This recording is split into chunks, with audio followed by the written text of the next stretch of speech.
ನಮಸ್ಕಾರ ಸ್ನೇಹಿತರೆ, welcome back to job ಸಮಾಚಾರ ಕನ್ನಡ ಯೂಟ್ಯೂಬ್ ಚಾನಲ್. ಸೊ ಹಲವಾರು ದಿನಗಳಿಂದ ಉದ್ಯೋಗಾಕಾಂಕ್ಷಿಗಳು KPTCL ನೆಕ್ಸ್ಟ್ ರಿಕ್ರೂಟ್ಮೆಂಟ್ ಯಾವಾಗ ಅಂತ ಕಂಟಿನ್ಯೂಸ್ಲಿ ಕಮೆಂಟ್ ಆಗ್ತಾ ಇದ್ದೀರಾ.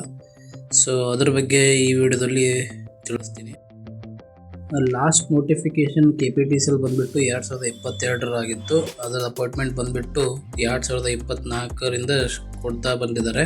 ಸೊ ಈಗ ನೆಕ್ಸ್ಟ್ ರಿಕ್ರೂಟ್ಮೆಂಟ್ ಬಗ್ಗೆ ಈಗಾಗಲೇ ಸರ್ಕಾರ ನೇಮಕಾತಿಗಳನ್ನು ಅತ್ಯಂತ ಶೀಘ್ರವಾಗಿ ವಿತಿನ್ 6 ಮಂತ್ ಒಳಗೆ ಎಲ್ಲ ನೋಟಿಫಿಕೇಶನ್ ಬಿಟ್ಟು ಕಂಪ್ಲೀಟ್ ಮಾಡಬೇಕು ಅಂತ ಒಂದು ಸರ್ಕಾರದ ಆದೇಶ ಆಗಿದೆ. ಸೊ ರೀಸೆಂಟ್ಲಿ ಒಂದು ನಡೆದ ಮೀಟಿಂಗ್ನಲ್ಲಿ ಪ್ರೆಸೆಂಟ್ ಆಗಿ ಇಂಧನ ಇಲಾಖೆಯಲ್ಲಿ ಇರುವ ಖಾಲಿ ಹುದ್ದೆಗಳಿಗೆ ಅನುಗುಣವಾಗಿ ಆರ್ಥಿಕ ಇಲಾಖೆಯಿಂದ ಪರ್ಮಿಷನ್ ಕೊಟ್ಟಿರೋ ಹುದ್ದೆಗಳ ಸಂಖ್ಯೆ ನೀವಿಲ್ಲಿ ನೋಡಬಹುದು.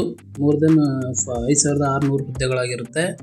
ಸೊ ಇಲ್ಲಿ ನೋಡಬಹುದು ಇಲಾಖೆ ಹೆಸರು ಇಂಧನ ಇಲಾಖೆ, ಸೀರಿಯಲ್ ನಂಬರ್ 7. ಆರ್ಥಿಕ ಇಲಾಖೆಯಿಂದ ನೇರ ನೇಮಕಾತಿಗಾಗಿ ಸಹಮತಿ ನೀಡಿರುವ ಹುದ್ದೆಗಳ ಸಂಖ್ಯೆ ಇಲ್ಲಿ 3136. ಬ್ಯಾಕ್ಲಾಗ್ ಹುದ್ದೆಗಳು 0. ಆರ್ಟಿಕಲ್ 371J ಡೈರೆಕ್ಟ್ ರಿಕ್ರೂಟ್ಮೆಂಟ್ ಹುದ್ದೆಗಳು 2427. ಸೊ ಓವರಾಲ್ ಆಗಿ ಒಟ್ಟು 5613 ಹುದ್ದೆಗಳಿಗೆ ಮುಂಬರುವ ದಿನಗಳಲ್ಲಿ ನೇಮಕಾತಿ ಆಗಲಿದೆ ಅಂತ ತಿಳಿದು ಬರುತ್ತೆ.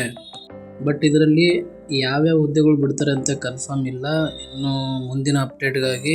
ಬಟ್ ಇದರಲ್ಲಿ ಯಾವ ಪೋಸ್ಟ್ ಬಿಡ್ತಾರ, ಬಿಡ್ತಾರ, ಏನು JLM ಬಿಡ್ತಾರ. ಬಟ್ ನನ್ನ ಪ್ರಕಾರ ಇದರಲ್ಲಿ most of the post linemen power man ಇರುತ್ತೆ. ಅದಾದಮೇಲೆ ಸೆಕೆಂಡ್ ಪ್ರಿಫರೆನ್ಸು AE ಮತ್ತು AWE ಅಂತೂ ಸ್ವಲ್ಪ ಡೌಟ್ ಇದೆ. ಯಾಕಂದರೆ AWE ನೋಟಿಫಿಕೇಶನ್ ಬಿಡೋದು ಡೌಟ್ ಇದೆ. ಅದು ಇನ್ನೂ ಕನ್ಫರ್ಮ್ ಆದಮೇಲೆ ನಿಮಗೆ ತಿಳಿಸ್ತೀನಿ. ಬಟ್ AE ಪೋಸ್ಟು ಬಿಡೋ ಚಾನ್ಸಸ್ ಜಾಸ್ತಿ ಇದೆ. JEದು ಡೌಟ್ ಇದೆ. ಸೊ ಇದೇ ಥರದ ಮಾಹಿತಿಯಾಗಿ ನಮ್ಮ ಚಾನಲ್ನ ಸಬ್ಸ್ಕ್ರೈಬ್ ಆಗಿ ಅಂತ ಹೇಳ್ತಾ ವಿಡಿಯೋನ ಮುಗಿಸ್ತೀನಿ. Thank you for watching. That's it for now.